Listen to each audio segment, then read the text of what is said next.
जय हिंद प्यारे स्टूडेंट, आपका हमारे YouTube चैनल पर स्वागत है। आज हम वास्तविक संख्याओं का प्रश्नावली 1.2 कवर करेंगे। यहाँ से पेपर में क्वेश्चन पूछता ही है, इसलिए आप इस वीडियो को स्किप नहीं करेंगे क्योंकि यहाँ से बोर्ड पेपर में बार बार क्वेश्चन पूछता है। तो चलिए बिना देर किए क्वेश्चन की तरफ आगे बढ़ते हैं।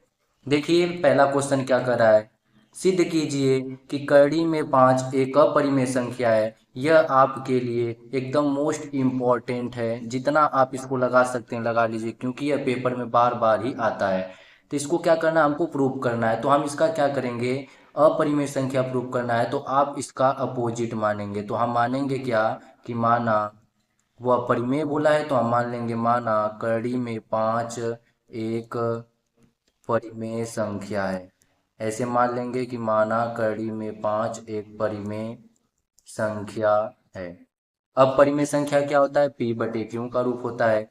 तो पी बटे क्यू बराबर हो जाएगा रूट के अंदर 5, इसके नीचे अपने मन से 1 लिख लीजिए। अब इसका क्रॉस मल्टीप्लाई कीजिए, तो जब क्रॉस मल्टीप्लाई करेंगे तो इस तरह हो जाएगा। तो पी का 1 में गुणा करेंगे, पी बराबर यहाँ से क्या आ जाएगा, रूट के अंदर 5 आ जाएगा और यह हो जाएगा क्यू।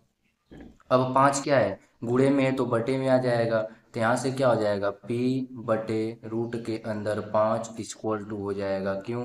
अब यहाँ से हम क्या कर देंगे, देखिए अब यहाँ से हम दोनों पक्षों का स्क्वायर भी कर सकते हैं। तो क्या कर देंगे, एस बी एस मतलब क्या हो जाएगा, स्क्वायर बोथ साइड। जब स्क्वायर बोथ साइड यहाँ से करेंगे तो हमारे पास क्या आएगा, p का स्क्वायर हो जाएगा अपॉन रूट के अंदर 5 का स्क्वायर करेंगे तो क्या बचेगा, सिर्फ 5 बचेगा क्योंकि रूट से स्क्वायर से कैंसिल हो जाएगा। और यहाँ पर क्या हो जाएगा, क्यों, तो यह हो जाएगा क्यों का स्क्वायर। देखिए हमने इसको वहाँ पर कर दिया। अब देखिए यहाँ से क्या हो जाएगा, इसको थोड़ा सा स्क्रॉल कर लें। देखिए इसके आगे हम कैसे करेंगे, यहाँ से देखिए यह क्या है कि पी स्क्वायर के बटे में है कि नहीं। यह जो हमारे पास संख्या है यह क्या है, पी स्क्वायर के बटे में है। तो मतलब 5 क्या कर रहा है, पी को काट रहा है कि नहीं। तो यहाँ से हम लिखेंगे क्या, ऐसे लिख देंगे कि पी स्क्वायर जो है हमारा 5 से, पी स्क्वायर 5 से विभाजित है।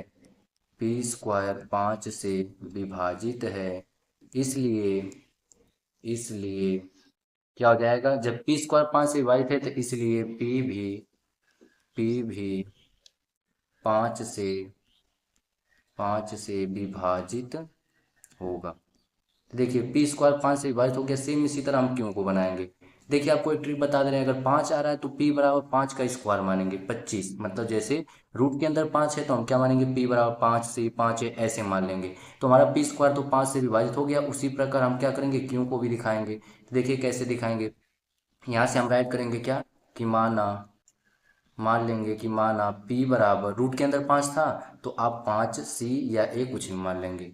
तो पर 5 ही मानेंगे क्योंकि रूट के अंदर वह 5 था। तो p बराबर हमने क्या मान लिया, 5c मान लिया। अब p बराबर 5c माना तो इसी को किसी समीकरण में रखेंगे। देखिए यहाँ से हम एक समीकरण बना दे रहे हैं। अगर हमने क्या किया, ऐसे बनाया है तो p हमारे पास कितना है, देखिए यहाँ से इसको हम बना दे रहे हैं इस तरह। यहाँ हमारे पास एक समीकरण है कि नहीं, यहाँ से इस समीकरण हम इसको बना रहे हैं। तो पी स्क्वायर बटे 5 बराबर क्यों स्क्वायर है, इसी को हम क्या कर ले रहे हैं, समीकरण 1 मान ले रहे हैं। तो यहाँ से हम क्या करेंगे, पी का मान पी का मान समीकरण, जो अभी हमने समीकरण बनाया समीकरण 1 में। तो समीकरण 1 हमारे पास क्या था, पी स्क्वायर बटे 5 बराबर क्या था, क्यों स्क्वायर था।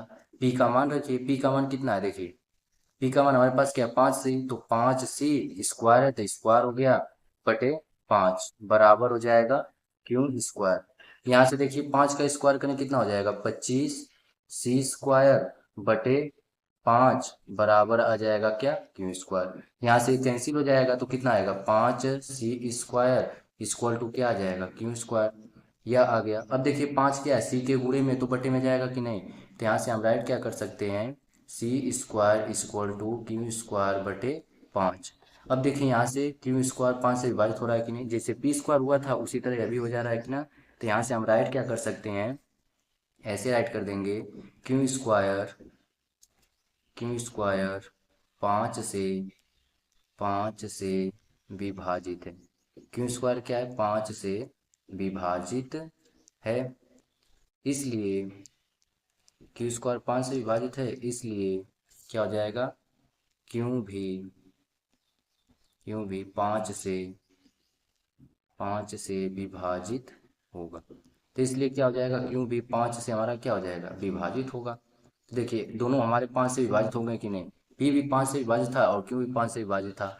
तो हमारी कल्पना जो हमने किया वह क्या हो जाएगा, गलत हो जाएगा। तो यहाँ से हम राइट क्या कर देंगे, अतः मतलब देखिए इसमें क्या है, एक ही उभयनिष्ठ मिल रहा है ना, तो हम क्या कर सकते हैं, अतः ऐसे राइट कर देंगे, अतः हमारी कल्पना, जैसे हमने किया अगर सेम सेम आपके पेपर में इसी तरह करेंगे तो आपको फुल मार्क्स मिलेगा, कोई रोक नहीं सकता है इसके अलावा। देखिए तो हम लिख देंगे, अतः हमारी कल्पना या अवधारणा जो भी लिख सकते हैं, तो अतः हमारी कल्पना गलत है, अतः हमारी कल्पना गलत है। क्या हो जाएगा, रूट के अंदर 5 एक अपरिमेय अपरिमेय संख्या है। अतः हमारी कल्पना गलत है, रूट के अंदर 5 क्या है, एक अपरिमेय संख्या है। अब चलिए बढ़ते हैं अगले क्वेश्चन की तरफ। अगर आपको इसका इंट्रोडक्शन वाली वीडियो चाहिए तो उसको चैनल पर अपलोड कर दिए, जाकर देख लीजिए। देखिए दूसरा क्वेश्चन कर आ गया, सिद्ध कीजिए कि 3 + 2 कड़ी में 5 एक अपरिमेय संख्या है। तो हमने बोला क्या, इसका अपोजिट मानेंगे, तो सेम उसी तरह करेंगे, मानेंगे माना माना 3 + 2 कड़ी में 5 एक परिमेय संख्या है। ऐसे लिख लिया हमने, परिमेय संख्या है, हमने मान लिया। तो अब देखिए परिमेय संख्या क्या होता है, p/q बराबर क्या हो जाएगा, 3 + 2 कड़ी में 5, ये हो गया। अब भाई प्लस का 3 है, देखिए प्लस का 3 इधर जाके क्या हो जाएगा, माइनस का, तो p/q -3 बराबर हो जाएगा 2 कड़ी में 5, ये हो जाएगा कि नहीं। अब बताइए यहाँ से क्या हम 3 के नीचे अपने मन से लिख सकते हैं, ये देखिए 3 है, आप लोग कन्फ्यूज मत होइएगा, यह क्या है, 3 है। अब हम क्या कर सकते हैं, 3 के नीचे अपने मन से लिख दिए, तो इसका एलसीएम भी बन जाएगा कि नहीं, तो यहाँ से एलसीएम लेकर दे रहे हैं। तो एलसीएम देखिए क्या आ जाएगा, यहाँ से आ जाएगा क्या, एलसीएम क्यों आ जाएगा, तो ऊपर बचेगा p माइनस एक के पावर क्यों बार में आएगा, तो ऊपर क्या हो जाएगा, 3 क्यों बराबर, ये हो जाएगा 2 करड़ी में 5 हो जाएगा। अब देखिए करड़ी में 5 क्या है, 2 गुणे में है कि नहीं, तो बटे में आ जाएगा कि ना हमारे पास, तो ये हो जाएगा p -3 क्यों बटे, या बटे में आ जाएगा तो क्या हो जाएगा, 2 क्यों बराबर क्या हो जाएगा, रूट के अंदर 5। तो अब देखिए यहीं से एक हमारे पास क्वेश्चन भी बन जाएगा। देखिए आप आपको एक क्वेश्चन भी बता देंगे यहाँ से कौन सा क्वेश्चन बन सकता है। यहाँ से हमारे पास क्या है कि यह एक p/q का रूप का है कि नहीं, तो यह परिमेय संख्या है, और है क्या, रूट के अंदर 5 है, यह क्या है, अपरिमेय संख्या है। तो यहाँ से क्वेश्चन मिलेगा कि परिमेय संख्या कभी भी अपरिमेय संख्या के बराबर नहीं हो सकती है। तो हमारे पास एक परिमेय संख्या है और यह अपरिमेय संख्या है, तो यहाँ से क्या हो जाएंगे, यह दोनों बराबर नहीं होंगे। तो क्या हो जाएगा कि परिमेय संख्या जो हमारे पास है, परिमेय संख्या, परिमेय संख्या नॉट इक्वल टू क्या होता है, अपरिमेय संख्या। तो मतलब परिमेय संख्या कभी भी अपरिमेय संख्या के बराबर नहीं हो सकता है। तो हम लिख देंगे, अतः अतः हाई संख्या क्या है, परिमेय है, यहाँ पर है यह अपरिमेय, तो आप दिखा सकते हैं या ऐसे लिख दें, अतः हमारी कल्पना गलत है, अतः हमारी कल्पना कल्पना गलत है, यहाँ पर हो जाएगा गलत है, अतः हमारी कल्पना गलत है। यहाँ से क्या हो जाएगा, कौन सा है, अतः हमारी कल्पना गलत है। क्वेश्चन क्या है, 3 + 2 कड़ी में 5 ना, तो यहाँ लिख देंगे, अतः हमारी कल्पना गलत है, 3 + 2 कड़ी में 5 एक अपरिमेय अपरिमेय संख्या है। अतः हमारी कल्पना गलत है, 3 + 2 कड़ी में 5 क्या हो गया, एक अपरिमेय संख्या हो गया। देखिए अभी क्वेश्चन आसानी से हो गया। अब चलिए बढ़ते हैं अगले क्वेश्चन की तरफ। देखिए अगले क्वेश्चन में कई क्वेश्चन है, यहाँ पे इसमें कितना दिया है, 3 क्वेश्चन दिया है। सिद्ध कीजिए कि निम्नलिखित संख्याएं परिमेय हैं या अपरिमेय हैं। तो हमको सिद्ध करके बताना है। पहला क्वेश्चन है 1/2 तो देखिए 1/2 को प्रूव करके बताना है, तो पहले हम मानेंगे क्या, इसको सॉल्व कर रहे हैं, तो यहाँ पर मान लेंगे कि माना 1/2 एक क्या हो जाएगा, परिमेय संख्या है। तो हमने मान लिया कि माना 1/2 कड़ी में क्या है, परिमेय संख्या है। तो यह परिमेय संख्या है, तो परिमेय संख्या क्या होता है, p/q के रूप, तो यहाँ पर p/q बराबर क्या लिख देंगे, 1/2 इसका क्रॉस मल्टीप्लाई कीजिए, तो यहाँ से क्या हो जाएगा, p√2 इक्वल टू क्या हो जाएगा, q। अब यहाँ से देखिए क्यों हो गया? अब स्क्वायर बोथ साइड कर देंगे, तो यहाँ से लिखेंगे S B S, square both side. तो देखिए यहाँ से स्क्वायर करेंगे तो पी स्क्वायर, यहाँ से हम स्क्वायर करेंगे तो रूट से कैंसिल हो जाएगा और यहाँ पर पी स्क्वायर हो जाएगा, तो आ जाएगा 2p² इक्वल टू क्या आ जाएगा? क्यू स्क्वायर आ जाएगा कि नहीं? क्यू स्क्वायर आ गया। अब देखिए दो गुणे में तो बटे में जाएगा कि नहीं, तो हमारे पास पी स्क्वायर बराबर क्या आएगा? क्यू स्क्वायर बटे 2। तो यहाँ से क्या हो जा रहा है? सेम पहले क्वेश्चन की तरह, देखिए सेम पहले क्वेश्चन की तरह एकदम इसको सॉल्व करेंगे, उसी के हिसाब से ये भी सॉल्व हो जाएगा। तो यहाँ से हमारे पास क्या हो जा रहा है? पी स्क्वायर बराबर क्यू स्क्वायर बटे 2। तो यहाँ से 2 क्या हो रहा है? इसको कट कर रहा है कि नहीं? तो हम यहाँ पर लिखेंगे क्यू स्क्वायर 2 से विभाजित है, क्यू स्क्वायर 2 से विभाजित है, क्यू स्क्वायर 2 से विभाजित है,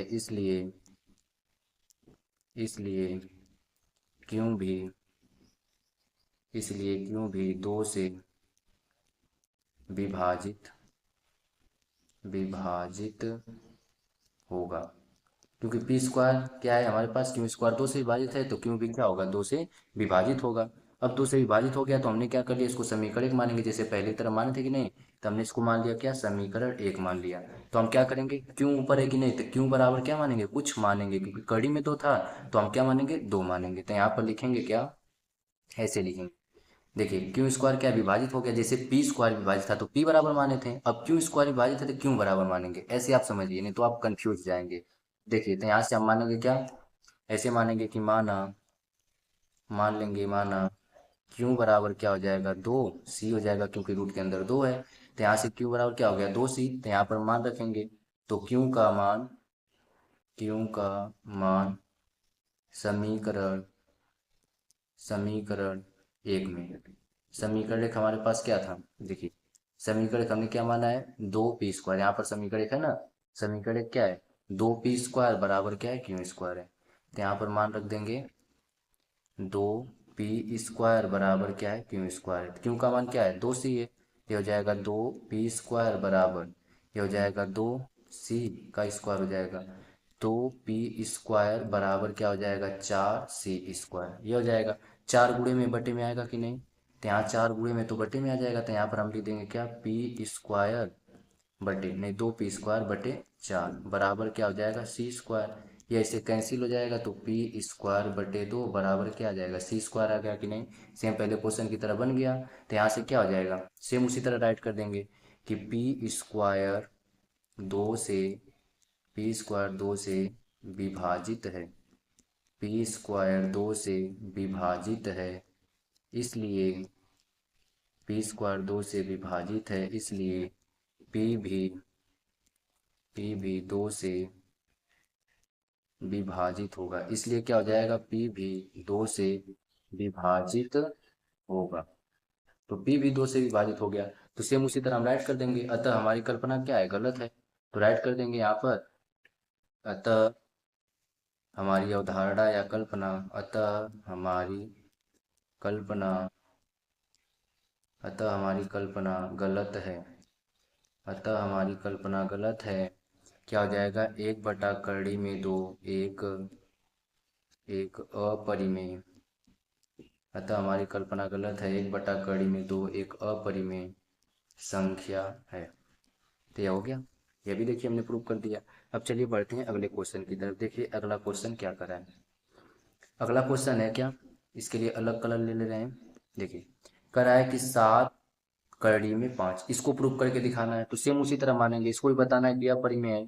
तो यहाँ पर हम मान लेंगे कि यहाँ पर इसको हम मान लेंगे, माना 7 कड़ी में 5 एक 7 कड़ी में 5 एक अपरिमेय अपरिमेय संख्या है। हमने मान लिया, नहीं अपरिमेय नहीं, परिमेय रहेगा ना, यहाँ से देखिए रॉन्ग हो गया। क्या है? परिमेय संख्या। तो हमने मान लिया क्या? माना 7 कड़ी में 5 क्या है? परिमेय संख्या है। तो परिमेय संख्या तो p/q बराबर क्या हो जाएगा? 7 कड़ी में 5 हो गया। 7 गुणे में बटे में आएगा कि नहीं? तो यहाँ से p बटे क्या हो जाएगा? 7 क्यों बराबर क्या हो जाएगा? रूट के अंदर 5। अब हमारे पास आई परिमेय संख्या है और आई क्या है? अपरिमेय संख्या है। तो अभी हमने आपको बताया कि नहीं कि परिमेय संख्या कभी भी अपरिमेय संख्या के बराबर नहीं होता है। तो लिख देंगे परिमेय संख्या, जो हमारा परिमेय संख्या है वह नॉट इक्वल टू होगा अपरिमेय संख्या के। तो परिमेय संख्या कभी भी अपरिमेय संख्या के बराबर नहीं होगा। तो यहाँ पर हम लिख देंगे अतः अतः हमने क्या किया, जो माना है, अतः हमारी कल्पना गलत है, अतः हमारी कल्पना गलत है। क्या हो गया, अतः हमारी कल्पना गलत है। वह दिया क्या है कि 7 करड़ी में 5, अतः हमारी कल्पना गलत है, 7 करड़ी में 5 एक अपरिमेय अपरिमेय संख्या है। अगर आपको वीडियो पसंद आ रही है तो प्लीज़ लाइक शेयर और सब्सक्राइब करिए। अब चलिए मिल बढ़ते हैं अगले क्वेश्चन की तरफ। देखिए अगला क्वेश्चन है और यह लास्ट है, इसके बाद तो कोई क्वेश्चन नहीं है, यही लास्ट है। देखिए क्वेश्चन क्या कर रहा है, क्वेश्चन बोल रहा है कि 6 + करड़ी में 2 यह अपरिमेय संख्या, हमको इसको प्रूव करना है। तो यहाँ पर हम मान लेंगे कि माना माना 6 + करड़ी में 2 एक एक परिमेय संख्या है। माना 6 + करड़ी में 2 एक परिमेय संख्या है, इसको हमने मान लिया। तो यहाँ से लिखेंगे P/Q बराबर क्या हो जाएगा, 6 + करड़ी में 2। या प्लस का उधर जाके देखिए, प्लस का 6 इधर जाके क्या हो जाएगा, माइनस का। तो लिखेंगे P/6 माइनस P/Q -6 बराबर हो जाएगा करड़ी में 2। इसके नीचे अपने मन से एक लिख के इसका एलसीएम ले रहे हैं। तो जब एलसीएम लेंगे तो हमारे पास क्या आएगा, नीचे क्यों ही आएगा। तब ऊपर क्या बचा, P माइनस क्या बचेगा, 6 क्यों बराबर क्या बचेगा, √के अंदर 2। तो ये हमारे पास क्या हो गया, अपरिमेय हो गया। और आई क्या हो गया, देखिए यह क्या हो गया, परिमेय हो गया, और आई क्या हो गया, अपरिमेय हो गया। तो क्या हो जाएगा कि परिमेय संख्या जो है, परिमेय संख्या कभी भी बराबर नहीं होगी किसके, अपरिमेय अपरिमेय संख्या के। तो हमारे पास जो परिमेय संख्या वो कभी भी बराबर नहीं होगी अपरिमेय संख्या के। तो यहाँ से हम लिख सकते हैं अतः, देखिए सर में वही क्वेश्चन किए हैं और कितना आसान बन गया है। तो लिख देंगे हमारी कल्पना अतः हमारी कल्पना गलत है। लिख देंगे अतः हमारी कल्पना जो हमने किया है गलत है। यहाँ से अतः हमारी कल्पना गलत है। क्वेश्चन क्या है, क्वेश्चन है क्या कि 6 + करड़ी में 2, अतः हमारी कल्पना गलत है। 6 + करड़ी में 2 एक अपरिमेय, अतः 6 + करड़ी में 2 एक अपरिमेय संख्या है। देखिए कितना आसानी तरीके से हमने पूरे क्वेश्चन को सॉल्व कर दिया। अगर आपको वीडियो पसंद आया तो इसे लाइक शेयर और सब्सक्राइब करें। मिलते हैं अगले वीडियो में, तब तक के लिए अपना ख्याल रखिए, बड़ों का सम्मान करिए और अच्छे से पढ़ते रहिए।